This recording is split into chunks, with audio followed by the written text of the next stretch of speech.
You're listening to the Balanced Educator Podcast, episode number 171. Welcome to the Balanced Educator. We're your hosts, Kaylee and Josiane from EduCalm. Our intention is to equip and empower you to feel more calm, balanced, and joyful in all aspects of your life.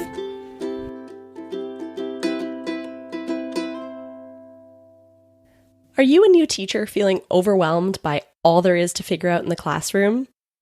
Do you want practical strategies for how to avoid teacher burnout? Welcome to the Balanced Educator Podcast. I'm Kaylee, and in this episode, I'm interviewing Alisha, a seasoned educator and co-host of the teacher podcast, Rainbow Skies for New Teachers. With 13 years of classroom experience under her belt, she's also one of the visionaries behind Rainbow Sky Creations, a platform dedicated to empowering and supporting new teachers. Through her passion for education, Alisha strives to offer practical strategies and invaluable insights, making the journey into teaching smoother and more fulfilling for educators everywhere. Before we jump into the interview, here's a word from our sponsor. Do you want to incorporate social-emotional learning and mindfulness into your classroom to support students with mental health, focus, self-regulation, and emotional intelligence? With so much on your plate as a teacher, you probably just don't have time to get trained, develop resources, and teach the lessons yourself.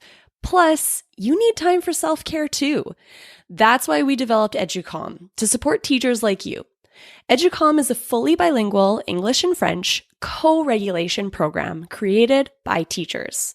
This program provides everything you'll need to build self-regulation, mindfulness, and social-emotional skills with your students through a 5-minute daily practice. With EduCalm, you don't have to be the expert. Just log in, press play, and participate with your students as you all prepare your minds and bodies for calm and focused teaching and learning together. Go to educalm.com to learn more and start using our free resources. Again, that's educalm.com, spelled E-D-U-C-A-L-M-E. Hello, Alisha. Thank you so much for being here with me today. Hi, Kaylee. It is an absolute pleasure to join you here on the podcast. I'm so excited we were able to make it work. I love what you're doing over at Rainbow Sky Creations. It's just so needed. So let's dive right in. Can you introduce yourself and let me know, how did life lead you to where you are today and what you're passionate about today? Absolutely. So I'm Alisha, one half of Rainbow Sky Creations. I have an amazing friend, ex-colleague, business partner, Ashley, and we started Rainbow Sky Creations back, oh my goodness, about 8 years ago. Funny story is we actually met teaching in Dubai at an international school, and we found out we were two Aussies, and before you know it, you kind of connect with others who are on a similar cultural values and all that jazz. So she moved back to Sydney. Years later, I met the love of my life, my husband now, and he was from Sydney, and we moved back over there. And I was unemployed, working out what my next stepping stone was in education. Ashley was about to have her first baby, and I said, I've got this crazy idea. Like, let's get into the teacher market and start sharing these great ideas that we have. And she was like, yeah, this sounds amazing. I'm on board. And before you know it, it involved to us creating resources to support teachers, to save them time and energy. We both have a real passion for maths and hands-on learning. And then it kind of evolved into something else where we kind of felt like there was a real need in the market, well, not, I guess, in the world for supporting new teachers. I myself did a diploma in education. Now, I don't know how it is for you. I actually trained with a lot of Canadians who came over to my state to teach in education because it was really hard over where it is for you now. And I did a 1-year course, like a 1-year crash course, like a dip ed. And then I was in the classroom, and it was sink or swim, baby. And it was really tough, really tough. And I spent a few years in my home state, then I went overseas, then I ended up in Sydney, and I just felt like I was kind of treading water a little bit. Like, I had some lovely mentors, but everybody was just trying to survive. Like, our backpacks were weighed down. So it came to, 10 years into my teaching career, then I'm having my first baby and it's like 13 years in the classroom. And I'm like, oh man, I'm tired. And I'm seeing new teachers coming in and they're tired too. So Ashley and I started to create a community called Transform Your First Years. And we have still a great love for creating resources, but we also have a real great love for supporting new teachers and pretty much giving them the real life of teaching. So what it's like when you're not at university, because I don't think they kind of teach you everything. And there's only so much you can teach in prac, but sometimes you just need to hear what it's really like and what simple strategies you can do to have a really smooth start to your education career. Because I think we're losing some really great teachers without just some, yeah. It's so tough for new teachers, no matter how much training you get in university to prepare you for the classroom, just never seems to fully line up. We talk to so many teachers and across the board, it's like no one feels like they were totally prepared for the realities of the classroom. And that can look different, whether it's like, the way I was taught to lesson plan didn't make sense, or the way I was taught to evaluate didn't make sense. Or, in our case, we noticed that we just weren't prepared for the social emotional needs of our students. And that was something that was lacking in our education. And you're right, new teachers they need that support, those resources. You're coming in with like nothing in your hands and you're like, I need to create everything. How do I do this? So unless you're lucky enough to have really amazing mentors where you work that are willing to share their resources with you, it is tough to tread water and get everything done that needs to get done. So what would you say that like new teachers are challenged with the most? What are those biggest hurdles that we have to get over when we're new in our career? Yeah, it's a really good question. And I think it's a very wide scope with concerns that come through from our community. And within our membership, we kind of cover 6 key pillars. So the things that we kind of keep hearing is like classroom management, which like comes with behavior management. We hear about oh my God, what is work-life balance? Can I achieve this? They're stressed about lesson planning. How am I going to organize my class? And other things in terms of parents, like especially some of those young teachers coming through, they're really worried about the parents. Oh my gosh, I made so many mistakes in the beginning when I was a new teacher with parent communication. Yes. And it is a bit like you've got to walk the walk, but there are some things that you can do to make it a bit easier on yourself when you kind of know what's ahead of you. And what we try to do is saying, look, we don't have every single answer, but we can give you all our tried and tested strategies and save you having to do the hard yards. Because I think when it comes to teaching, it is about that sense of empowerment. You're going into a classroom with lots of kids that you don't know. They all bring their own elements of dynamics. So it's going to change year to year. Your toolkit is going to change year to year, but your basic foundations, that's what we're all about. Like setting up those really good foundations. So when things do get a little bit rocky, you can go back to what you know works, or you can have that time and energy to find that solution that's going to work for that student or that class that you're working with. So I think that's really important in being open and flexible, because when is anything predictable with your family, with relationships? It changes. So you got to factor that in as well with education. But we can definitely help you with those tried and tested strategies and help you build up your toolkit. That's awesome. So let's dive into these strategies. I want to hear them. Let's prepare these new teachers with what they need going into the classroom that they might not have learned in university, or they might have kind of touched upon it, but never been given the actual concrete steps of how do I do this? Absolutely. So I won't give you everything because we would be here all day, all week, and all year. We could come to the University of Rainbow Skies, Transform Your First Years. And I guess you feel exactly about the same about that social and emotional element. Let's start with like getting organized. Like teachers just go, oh my gosh, I'm not the most organized person.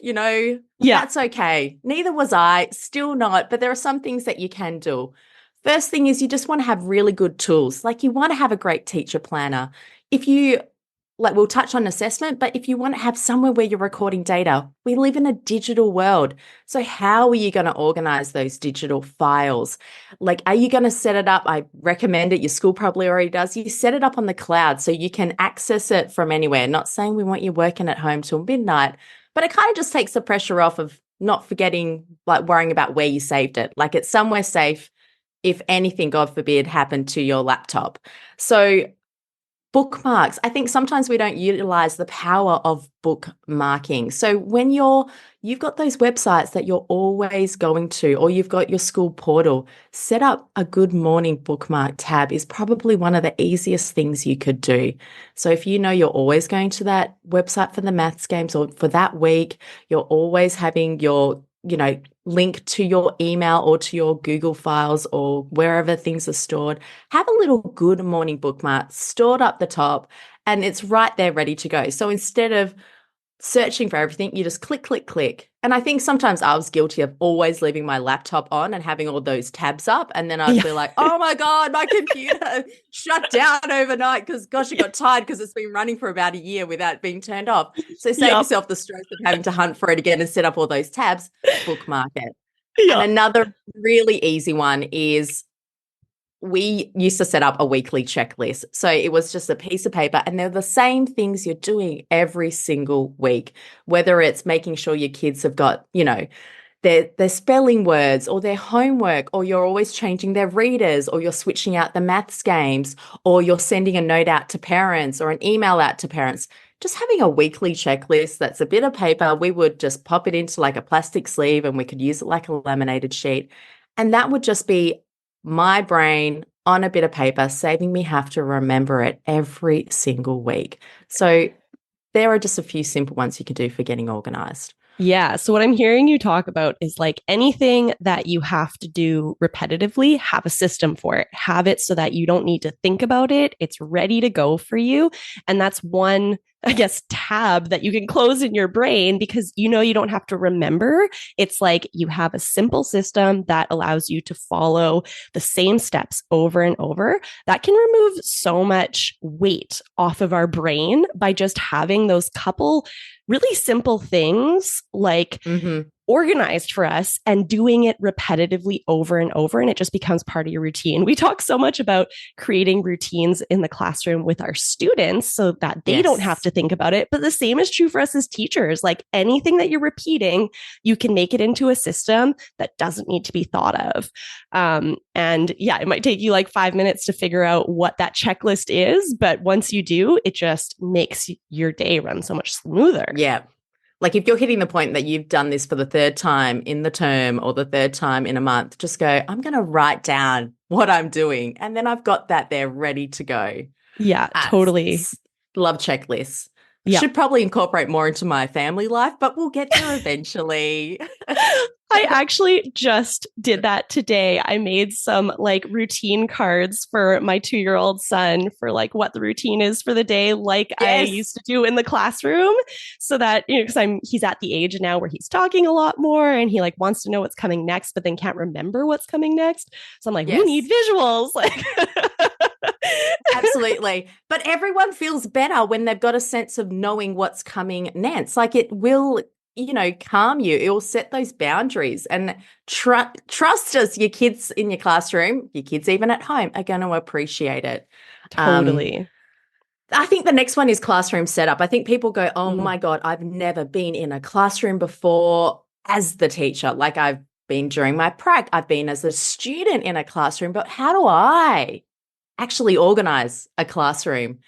And I think for some people it's exhilarating because they're like, woo, I get to decorate, I get to make it beautiful. And for others, it's like, it's a little bit overwhelming. Like I'm happy for someone to have already pre-set it up. So whether you're sitting on either camps, I think the first thing is when you're going into a classroom and it's yours for the first time, just have a think about what spaces do you want in that classroom. And I guess the first thing is like, where's your space going to be? Like if you're going to have a teacher desk or where you're going to store it, where's that going to be? where's your mat area? Where's your collection spot for all the students? So that whole class instruction. And usually that's going to fit where your whiteboard is or where you're delivering your information with your interactive whiteboard.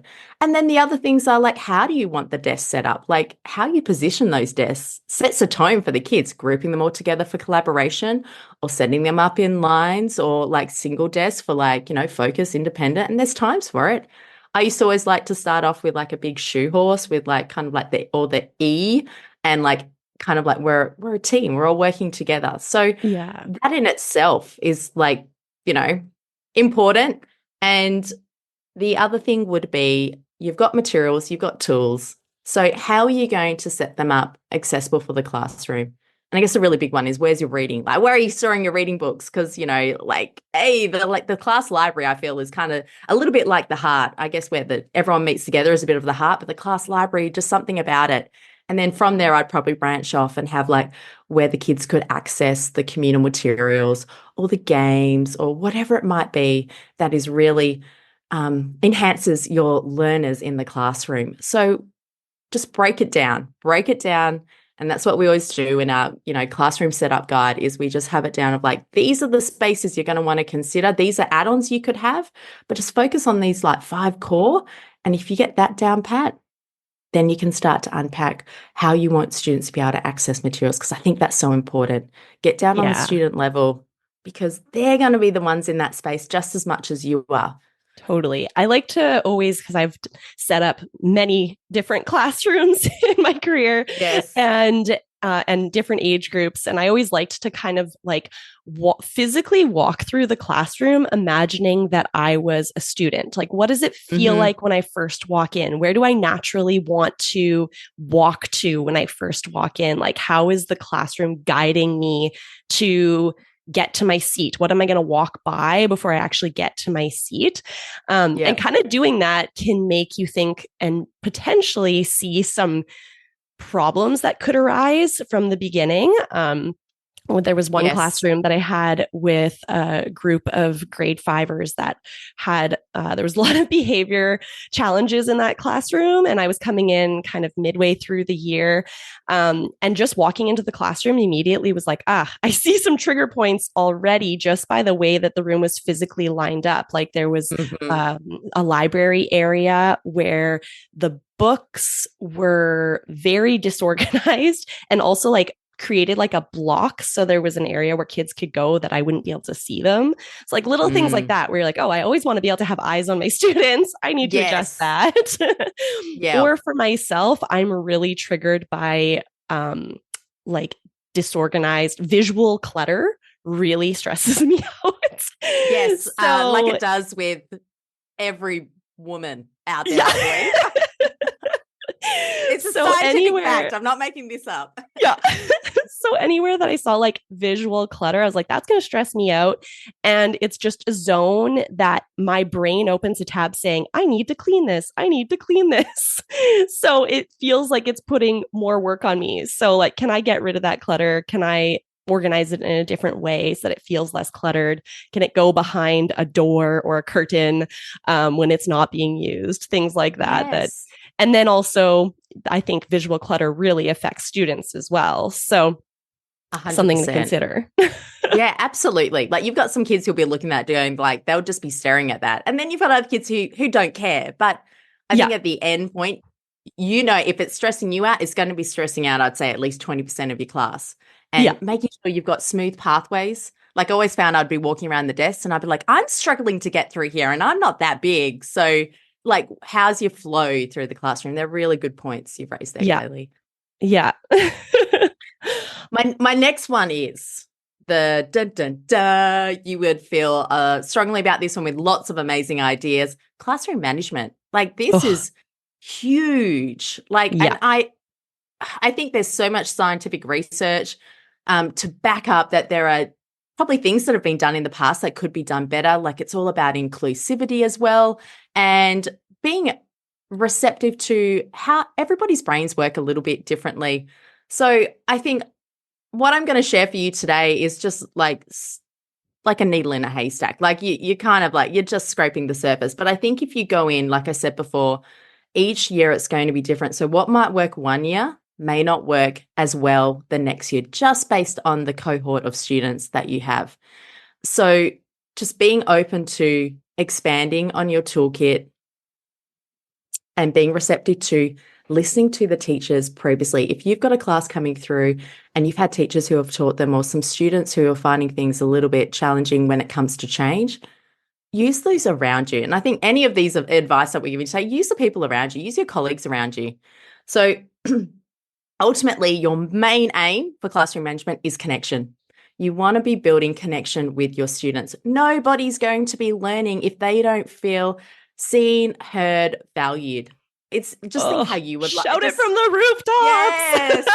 And it's like, just think how you would feel, right? Like, I just think sometimes when I go to a doctor's surgery and I've got an ailment and I want to go tell the doctor about it, and then straight up, if you feel like that doctor's looking at you going, well, here we go again. Like, do I actually believe that person? Right then and there, I'm like, well, you know what? I don't feel receptive to anything you're going to tell me, even with all the knowledge that you've got. So connection. You spend those first few weeks, you spend that first month getting to know your students, but them also getting to know you. Like, you're this amazing powerhouse. You know, you're the cornerstone of that classroom. And if they don't get to know you, then you're not being vulnerable. You're not letting them in. So I think that's really powerful. Make sure you're building connection. There are so many different games, activities, just things that you can do. Like my real fun one I used to do, and it's simple and it's probably a bit egocentric, but just doing a quiz about me. Like, get up Kahoot, write a quiz about, Miss Hughes back in the day, and instantly you're going to allow kids to get to make a connection with, whether it's something you like to do in your spare time, food you like to eat, just, pets that you've had in the past or pets that you currently have. And I think when there's a reason why they get teachers to write a letter to students, like meet the teacher, like that's a really important thing. You got to share a bit about yourself. I mean, I remember one student, she thought my surname's Hughes, spelled Hughes, but she thought my name was Miss Hugs. And she came in going, that's so cute. And I was like, do you know what? It's a lot nicer than Mrs. Hughes. So, yeah, and like straight then and there, we just had this lovely connection that just started from that. So, and as well with the classroom management that we touched on before, you're building connection, but you're establishing those routines and procedures. They're like two things you want to kind of marry together, and you want to spend that time. And like we kind of like to say, and we do the same when we're doing like explicit instruction and lesson planning, it's like I do, we do, you do, and you just model that. And we just have like a whole list of different routines you want to do when entering the classroom, exiting the classroom, starting a lesson, in the middle of the lesson, when they're like at playtime. You just want to make sure they just know where those kind of boundaries are, and it allows you to be able to be like, hang on, that's not what happens in our classroom. What do we do? And bring it back in. So they're my two big things: connection and spending time on those routines and procedures. Nice. Now I have a question to go a little bit deeper with routines and procedures. So as a new teacher, I feel like sometimes it's hard to even create those routines and procedures when you've never had your own class. So you don't exactly necessarily know what you want that to look like. And so first off, I would say from like my experiences, you'll probably start with something and it's going to shift through the year, through the like with depending on which students you have, it's going to shift from year to year as your priorities as a teacher change. But what would you recommend to kind of start with when we're saying like routines and procedures? Okay, what do I need to think of when I'm first creating this? Oh, absolutely. And I would be starting with like what happens when they first come into the classroom. Like, what are they going to do with their stuff? Where does that go, right? Like, how do they access materials? If they need to go to the bathroom, like, how do they get to the bathroom? You want to know where the bathroom is, right? So where am I going to put my things? What happens when I enter the classroom? I always used to like to have my whiteboard up and have like little instructions there or little activities set up that they could do in the mornings. They knew where their bag went. They knew where, like if we have diaries, where their diary went. They knew how to ask me during lessons how to get to the bathroom. And it was kind of like that expectation of like, when we're on the mat together and we're learning together, this is what it looks like. This is how it works well.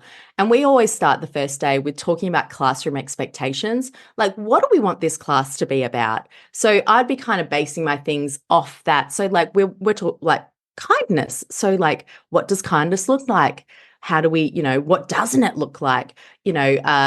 Listening to others, what does that look like? What doesn't that look like? So I'd be definitely focusing on like making sure the students feel safe, how to use their space, and also how you want to communicate to them. It's kind of like, this is what we do. This is my signal. This is what I say when we need to kind of like stop, listen, and I have to deliver instruction. But I would be starting with those first core basics, and then we could probably unpack another 25 you could do. Yeah, totally. And eventually you realize that like 90% of your classroom management is connection and just those repetitive procedures that they know the rules, but you've had to tell them 1,000 times before it becomes natural for them. Yeah. It's like that's routine repetition of those same routines is so important for them to eventually get it. And it feels frustrating at first because you're like, how many times do I have to repeat this and walk them through this routine? And then one day it just sort of clicks and you're like, oh, wow, things are running more smoothly. I'm having to do a lot less interventions. They know where they're supposed to be. I can jump into the lesson a lot faster. So to those new teachers, I would say just really stick with those routines until you see results, because the more consistent you are with always sticking to those exact same routines and expectations and procedures, eventually they learn it and then it becomes easier from there. But it's tough in the beginning. It is. And every term, we have 4 terms in Australia, and every term you're going to revisit it in different ways. And worst case scenario, not even a worst case scenario, but if you feel things are falling off, you get your class down for a class meeting and be like, get everyone in a circle and be like, I'm finding X, Y, Z. How are you guys feeling? And I'm talking, you can do this with your little kids, and you can definitely do it with your bigger kids. So just be open to have a discussion with them as well. And that comes back to creating that connection again. Like, I care about how you feel in this classroom as well. It's not just me, it's you. Tell me about your experience. How can we work on this together? The funny thing that I always found with doing class meetings like that, talking about how are things going? What do we want to improve on? What's our plan for this next month, of how we want to improve things and what we want to work on? The students always, without fail, listed the same things I would have listed, except it came from them. So they cared about it more. It wasn't me telling them they had to, work on listening to instructions quietly so that everyone could hear. They came up with that on their own. And then I was like, okay, I'm going to help you. I'm going to help support you with that. What are some strategies we can use to make sure that we're listening during instruction time? And they had great ideas. So that connection piece is so important.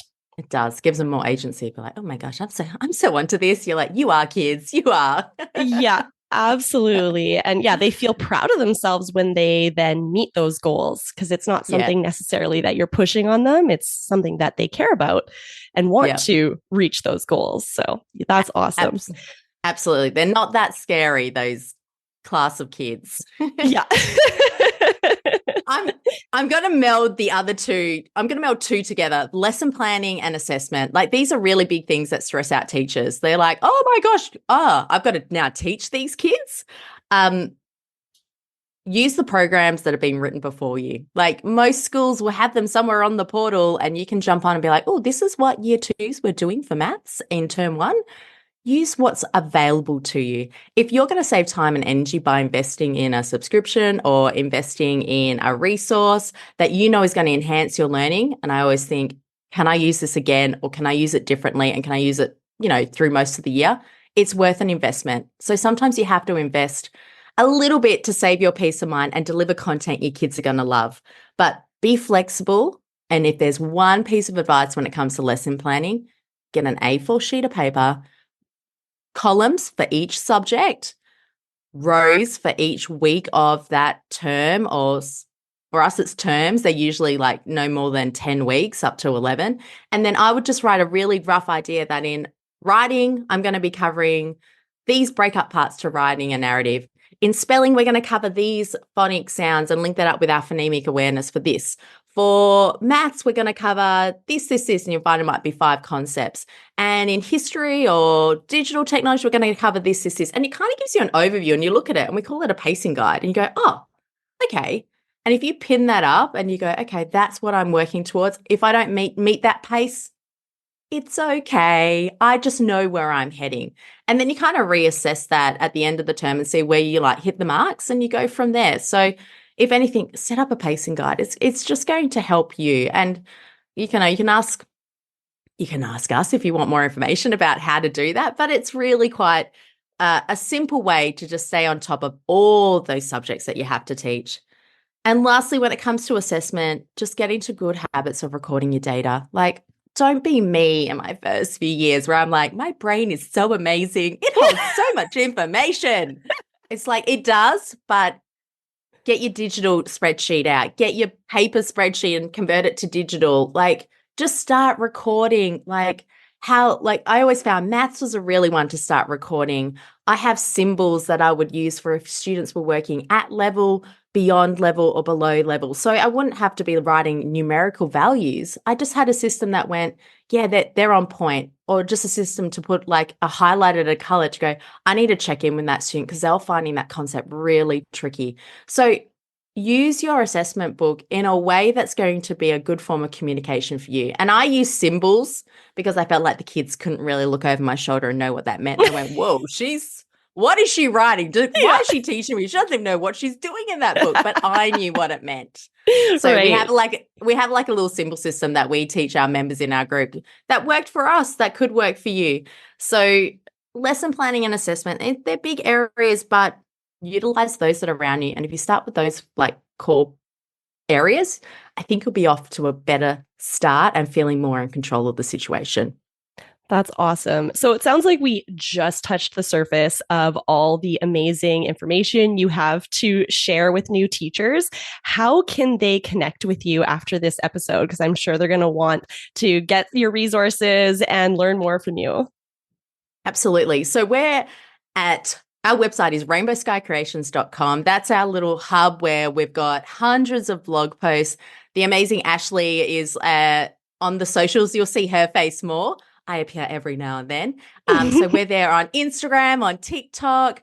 But yeah, if you jump onto our website, you can find out more about our membership, Transform Your First Years. But we're there to empower you and build up your confidence and toolkit so that you go into the classroom feeling like you're on top of it. And those foundations of education, those pillars that we've talked about, you're in control of it. So yeah, stop by, have a chat. We've also got a podcast, Rainbow Skies for New Teachers. So we talk about these things. We have a good chinwag like we've been having today. Awesome. Thank you so much for sharing your time with us. We are going to link everything in our show notes. So it'll be really easy for listeners to just go into the show notes from the app that you're using and click right on those links to connect with you.